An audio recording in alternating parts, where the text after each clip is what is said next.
Insulator testing. तो जो insulator testing है क्या क्या आप लोग टेस्ट करते हैं, किस तरीके से करते हैं, इस पर मैं थोड़ा सा बात करूँगा। ये आपका बीटी इंसुलेटर है, इसको 3850 kg तो इसको आप लोग टेस्ट करते हैं, KGF में 3850 kg। तो ये जो मशीन है जब भी आप लोग ना इसको यूज करो, जब भी इसका आप लोग टेस्ट करो तो ध्यान रखना है, ये जो गेट लगा हुआ है ना, इसको कभी भी आपको ऐसा नहीं कि आपने इसको खुला छोड़ दिया और खुला छोड़ के ही आपने इधर से 3850 kg पे आपने जो आपका प्रेशर केजीमीटर आपने देख के इसको खुला ही टेस्टिंग करना है, ऐसा नहीं करना है, कभी भी नहीं करना है, बहुत इंपॉर्टेंट है। जब भी आप टेस्ट करो उस समय इसको अच्छे से फिक्स करने के बाद से इसको आपको बंद करना है, पहले अच्छे से आपको कवर करना है, उसके बाद इसमें प्रेशर देना है। यार कभी भी ना, कभी कभी क्या है, ये आपने सुना होगा, ये ब्लास्ट करके टूटता है, तो अगर खुला रहेगा और गलती से आपने प्रेशर दिया, अगर वो टूट गया तो आगे आपको लग जाएगा। तो ध्यान रखना है जब भी आप टेस्टिंग करो तो इसको अच्छे से बंद करके ही आप उसको प्रेशर देना है। देन इसको जैसे आप 3850 kgf का इसमें आपने प्रेशर दे दिया, ये अच्छे से बंद करके फिर आपको 1 मिनट तक इसको होल्ड रखना है। 1 मिनट के बाद फिर आपको प्रेशर रिलीज करना है, पहले प्रेशर रिलीज करना है, और प्रेशर जब पूरा रिलीज हो जाए उसके बाद आपको इसको खोल करके इंसुलेटर को निकालना है। और इंसुलेटर को निकाल करके इसको अच्छे से आपको चेक करना है, बाहर निकाल करके अच्छे से पहले आप उसको चेक करेंगे अच्छे से कि कहीं से क्रैक व्रोक तो नहीं हुआ है। क्रैक हो जाता है ना नॉर्मली, हल्का सा क्रैक रहेगा, समझ में नहीं आएगा। तो अच्छे से इसको चेक करना है, और चेक करने से पहले कपड़े थोड़ा अच्छे से साफ कर लेना है, पता चले कोई क्रैक व्रोक हो तो आपको समझ में आना चाहिए। नहीं तो आप इसमें क्या है 25,000 का हम लोग जो है ना लोड देते हैं, 25,000 को चीज जो है ना उस पे इसको हम लोग लगाते हैं। 25,000 वोल्ट को क्या करता है, आइसोलेट करता है ना, एक जो खंबा मास्ट जो लगता है उससे, और जो आप बीटी पाइप लगाते हो कितना दूरी होता है इसका, छोटा सा है, 32 से 35 सेंटीमीटर इतने होता है ना, 32 से 35 होता है ज्यादा से ज्यादा ये।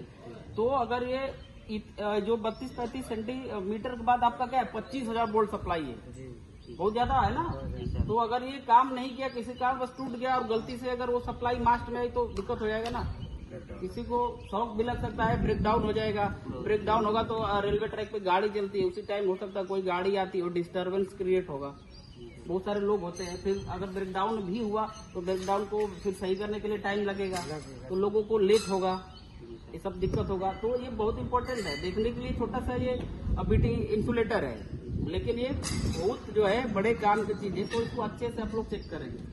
ध्यान रखिएगा कि जब आप टेस्ट करते हो तो अच्छे से उसको आप चेक करना है, कहीं से थोड़ा भी क्रैक हुआ ना तो उसको अलग रखना है, बताना है जो भी स्टाफ है कि भाई ये गड़बड़ है, ये जो है डैमेज है, ये रेड मार्क आउट करके या कहीं अलग ही उसको रख देना है, गलती से भी वो साइड पे ना जाए, ताकि साइड पे जाएगा तो जल्दी जल्दी सुपरवाइजर लोग काम करते हैं, वहाँ पे कोई चेक नहीं करता।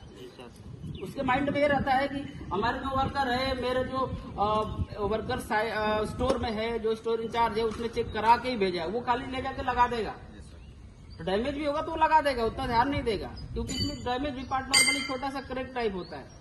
तो ध्यान देना आप लोगों को, आप लोग जो काम कर रहे हैं बहुत इंपॉर्टेंट है और बहुत अच्छे आप लोग काम कर रहे हैं।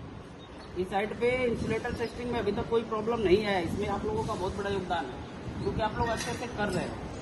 तो जस्ट मैंने भी सोचा कि एक रिमाइंडर हम लोग आपस में डिस्कशन कर लेते हैं कि इसको कंटिन्यू हम लोगों को करना है।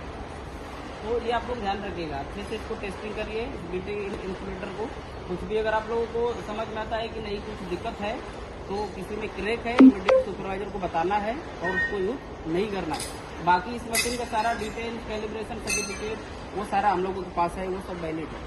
लेकिन इक्विपमेंट है, ये सब इक्विपमेंट तो कभी भी फेल भी हो सकता है ना, कभी गड़बड़ भी हो सकता है। सारा डॉक्यूमेंट सही होने के बाद इक्विपमेंट्स कभी कभी जो है गलत हो जाते हैं।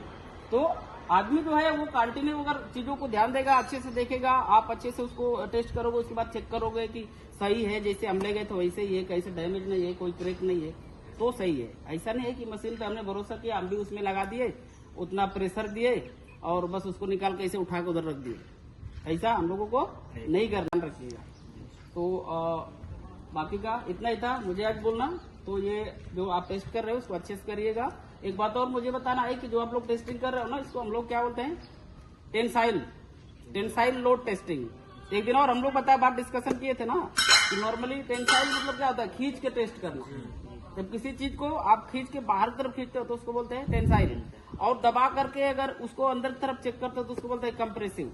इसमें बहुत सारा स्ट्रेंथ ऑफ मटेरियल मोर होता है, उसमें आपको शेयर होता है, उसके अलावा बहुत और भी चीजें हैं इसके अंदर, बट यहाँ पे जो नॉर्मली हम लोगों को टेस्टिंग हो रहा है उसी रिलेटेड हम लोग बात कर रहे हैं। तो अभी आप लोग टेंसाइल लोड को टेस्टिंग कर रहे हैं, तो ध्यान देना भाई। अभी जो हम लोगों ने डिस्कशन किया अच्छे से इसको टेस्ट करना है आप लोगों को, क्योंकि आप लोगों के भरोसे पूरा इंडियन रेलवे चल रहा है भाई। यहाँ पे आप अगर गड़बड़ करोगे, ये फेल हुआ तो बहुत सारा प्रॉब्लम हो जाएगा उधर। तो ये थोड़ा सा आप लोग ध्यान रखिएगा। Okay, thank you very much. जय सुरक्षा।